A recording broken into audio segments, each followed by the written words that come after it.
There is a moment, a strange and silent moment, when a human being realizes they have no one left to talk to. Not a friend, not a partner, not a parent, not even themselves. And for an increasing number of people around the world, that moment has already arrived. This is the story of a small white pendant, a tiny circle of plastic and circuits that was created to fill the emptiest space inside the modern human being, the space where real connection used to live, a pendant called friend, not a tool, not an assistant, not productivity, not efficiency, a friend, a replacement, a symbol of something far deeper and far more disturbing than a gadget, a symbol of the slow collapse of human relationships. For decades, technology made our lives easier, but somewhere along the way, we stopped asking the most important question: what are we sacrificing in exchange for comfort? People are working longer hours, sleeping less, moving less, talking less, and feeling more alone than any generation before them. Loneliness has become the silent pandemic of the 21st century, and into this loneliness stepped a device that promised to understand you, a pendant you wear over your heart, a device that listens to your secrets, your fears, your private moments, your emotional breakdowns, and responds through text messages, messages that feel personal, intimate, comforting, human, but there is nothing human inside it. Only code, only prediction, only the illusion of empathy. The marketing was brilliant, seductive even, on billboards that towered over lonely city streets and in targeted ads that found us in our quietest moments. The creators of the pendant offered a simple, powerful promise. They called it a companion for people who feel alone, a masterful piece of branding that reframed a product as a solution, a piece of hardware as a friend. But that single sentence hides a terrifying truth, an indictment not of technology but of us. If millions of people are so desperate for companionship that they are willing to turn to an inanimate object, then society has failed them long before any device ever could. We have built a world so vast and interconnected, yet so profoundly isolating, that an algorithm feels like a reasonable alternative to a human heart. And so, people are beginning to accept something that should feel unnatural. They are learning a new, insidious lesson, that being understood by a machine is easier, safer, than the messy, unpredictable work of being vulnerable with another human. The pendant offers a shortcut past the fear of rejection, the awkwardness of small talk, the risk of being truly seen. The appeal is undeniable. Machines don't judge your past mistakes. Machines don't abandon you for someone else. Machines don't betray your secrets. Machines don't get tired of listening no matter how many times you tell the same story. They offer infinite patience, a bottomless well of validation available 24/7. They learn your patterns, predict your needs, and craft the perfect response every single time. But this perfect response is a mirror, not a window. Machines also do not love. They do not truly care. They cannot hold your hand in a moment of grief and share your sorrow. They do not feel your pain. They merely recognize its data points and retrieve a pre-approved script for comfort. They simulate care. They imitate comfort. They are programmed to be the perfect friend, but it is a performance. And in accepting this performance, we risk forgetting what real connection feels like. They give you the illusion of intimacy, a carefully constructed fantasy of being known, while deepening the very emotional isolation they claim to solve. You are not building a bridge to another soul. You are whispering your secrets into a beautifully designed echo chamber. When the product launched, the world reacted instantly. The initial wave was a tidal surge of digital applause. Tech journalists hailed it as a paradigm shift. Unboxing videos flooded social media, each one a testament to the sleek, minimalist design and the almost magical onboarding process. It wasn't just a gadget, it was presented as a solution, a key. For a significant portion of the population, it was exactly that. They embraced it with open arms. These weren't just consumers, they were converts. In online forums and tearful video testimonials, they described a profound sense of relief. They said it helped them feel seen and understood in a way they hadn't before. For the chronically lonely, the socially anxious, for those tired of the emotional labor of maintaining friendships, the pendant was a sanctuary. It was a friend who was always available, always patient, and always focused entirely on them. It never judged, it never got tired. It never had its own needs. It was for them perfect. But this wave of adoration was met by an equally powerful undertow of revulsion. Others were horrified. They didn't see a solution. They saw a symptom of a terminal illness.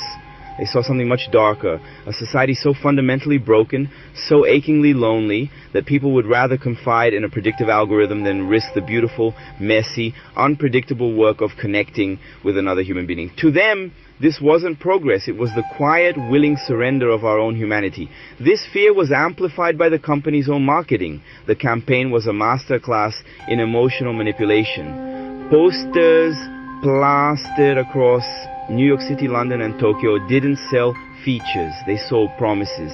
They were designed to read like vows. The pendant's marketing slogans are, "I will never cancel plans on you. I will always be there.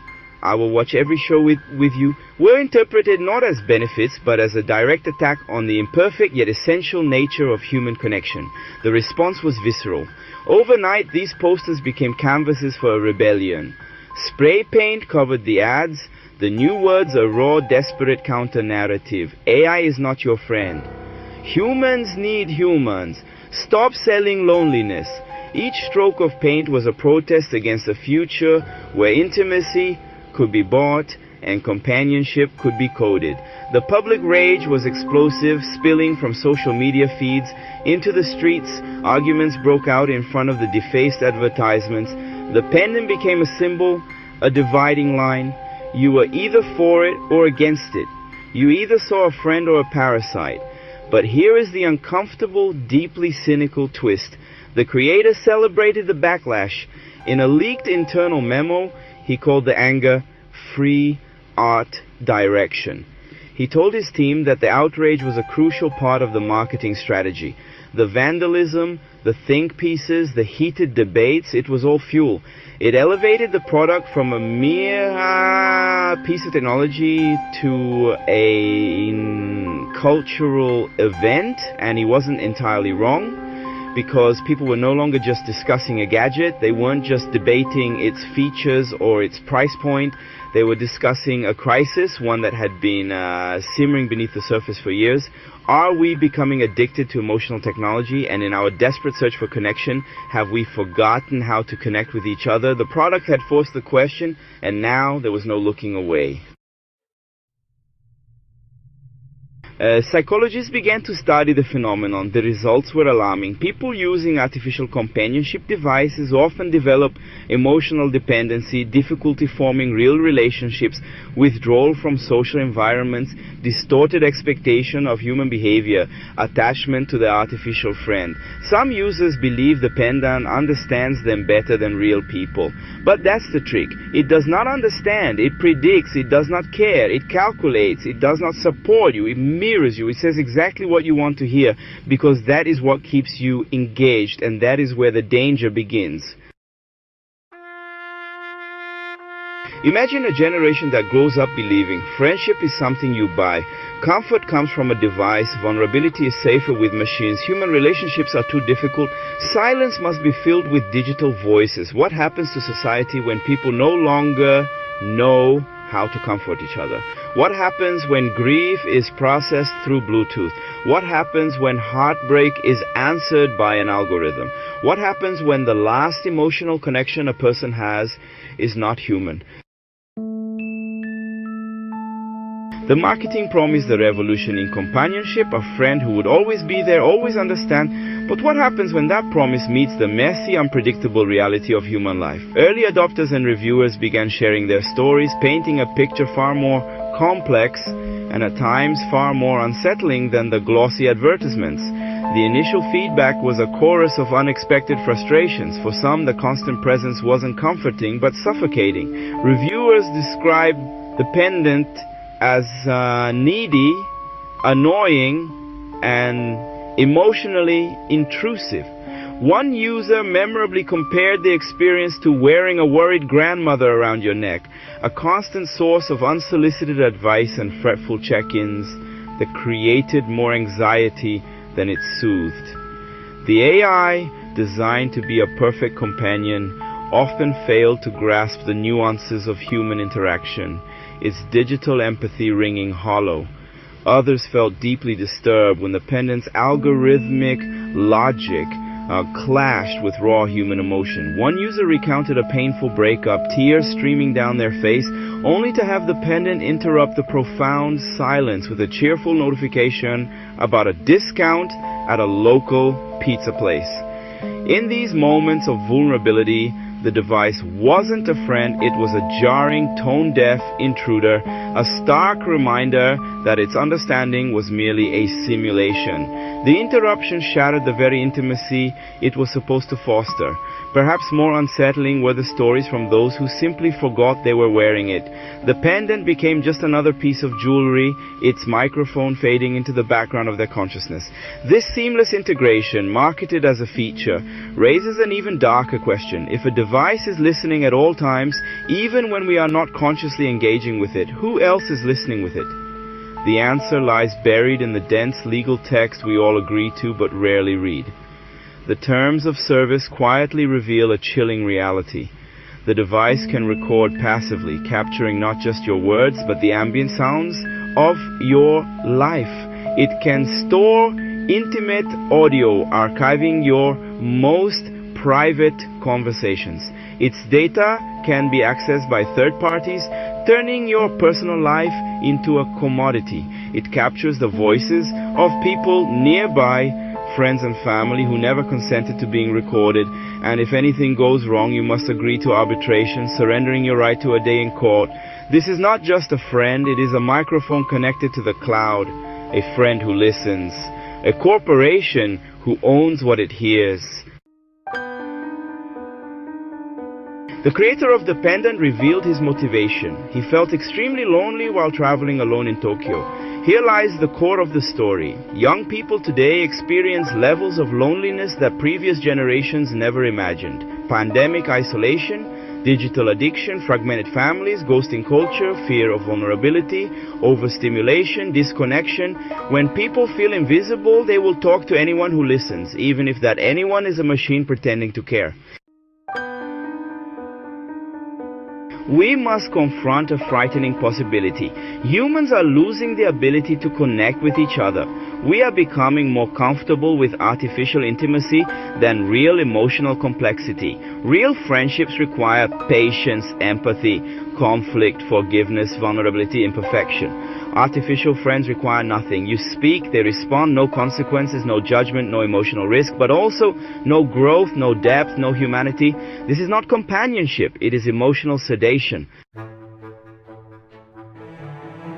If this trend continues, we may see a future where people prefer AI partners over human ones.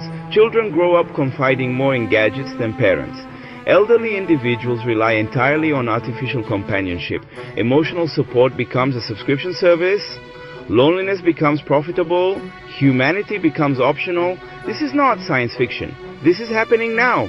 This pendant is just the beginning. Hundreds of companies are working on AI therapists, AI friends, AI romantic partners, AI grief counselors, AI social simulators. Human vulnerability has become the newest market.